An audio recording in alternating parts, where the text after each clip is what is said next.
Television lied to you for almost 50 years. Everything you believed about Zoltar was wrong, and you spent decades hating the wrong villain. For anyone who grew up in the 80s, Zoltar is unforgettable. That voice, that cape, and a mysterious sister who appeared without explanation. That villain always felt incomplete, as if the show was protecting you from something, and it was. But what was so disturbing that they needed to hide it from you? In 1978, a company called Sandy Frank Entertainment acquired the rights to a Japanese animated series called Science Ninja Team Gatchaman. The original had aired in Japan from 1972 to 1974 and had become one of the most celebrated action anime series of its era. But Sandy Frank had a problem. The original Gatchaman was too dark for American broadcast standards.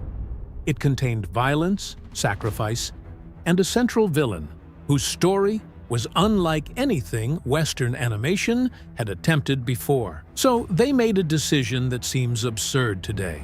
They cut the difficult scenes. They inserted a new character, a robot called Zark 7, to fill the time left empty by everything they deleted.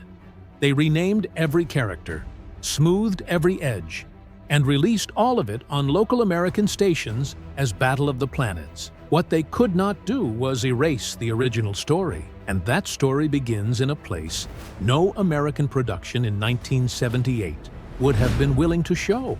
It begins before Berg Katze had drawn his first breath. Berg Katze's story does not begin with a choice. It begins with a design. Long before the events of Gatchaman, an alien intelligence known as Sosai X was preparing for the conquest of Earth. Sosai X was not interested only in conventional armies. He was interested in something far more specific, the creation of a perfect instrument. And so, Sosai X intervened during the pregnancy itself. Two fraternal twins, one male, one female, were fused into a single being inside their mother's womb through genetic experimentation. Berg Katze was the result, a being born with two complete biological identities, with no control over which one would manifest or when. This was not a transformation. It was not a punishment for something he had done. It was the condition of his existence from before birth.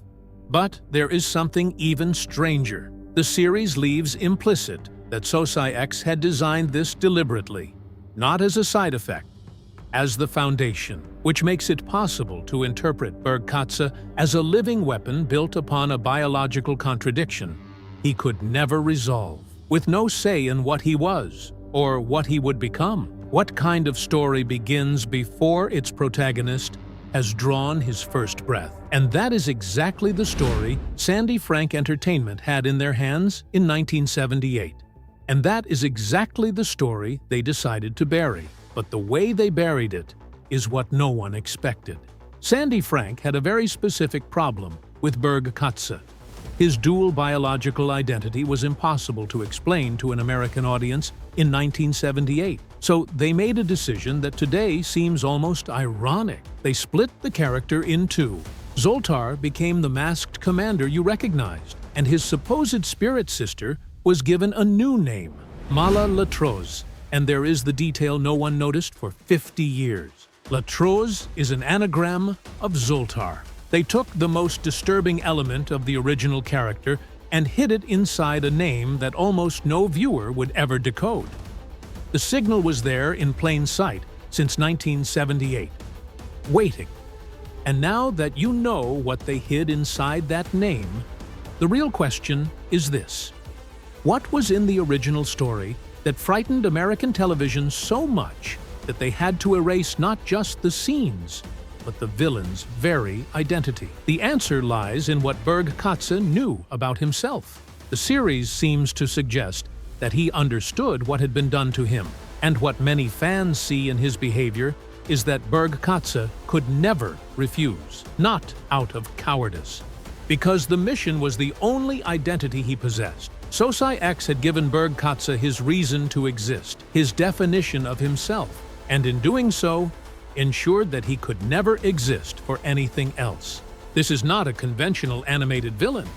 It is what many fans see as the psychological portrait of someone created entirely to fulfill a purpose he never chose. Berg Katze commanded the forces of Galactor with total commitment, relentless, strategic, tireless. And here is what made that dynamic impossible to bear. Every failure carried weight, and the failures accumulated, not because of any lack of skill or dedication, but because Sosai X had set a standard that no instrument, no matter how precisely built, could guarantee forever. And Sosai X's response to every failure was never recognition.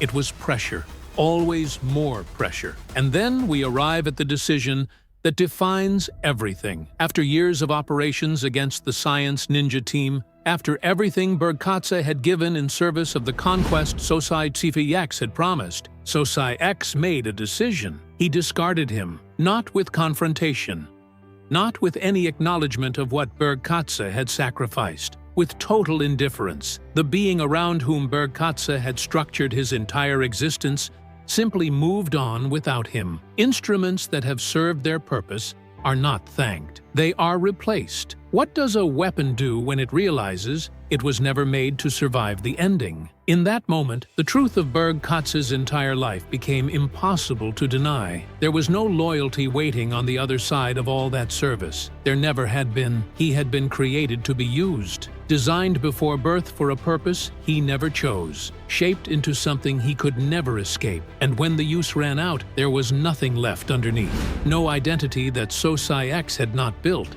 No self that existed outside the mission. Berg Katze broke down, not in silence, in screams, demanding to know why he had been turned into that instead of being allowed to live as a normal human being. And then, in the lava pit that Sosai X himself had left behind as he escaped, Berg Katze was gone. It is one of the most disturbing moments in Japanese animation of that era, not because of graphic violence, because of what the series leaves implicit in that ending. The villain who had seemed colossal throughout the entire series did not end in a final battle.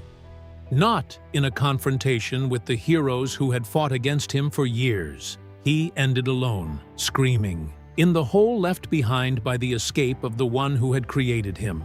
On the surface, Zoltar was a masked villain with a mysterious sister who made no sense at all. Underneath, Berg Katze was a being designed before birth for a purpose he never chose, shaped entirely by a creator who, the series seems to suggest, saw him as disposable from the very beginning, who spent his entire existence trying to justify himself to something that had already decided to discard him, and who ended his own life the moment that truth could no longer be denied.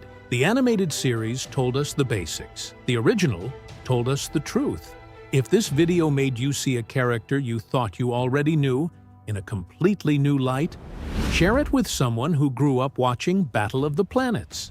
And if you want to know the dark origin of another classic villain that TV kept hidden from you, subscribe to the channel, because the next video is about a character who seemed harmless but had a deeply disturbing past. See you then.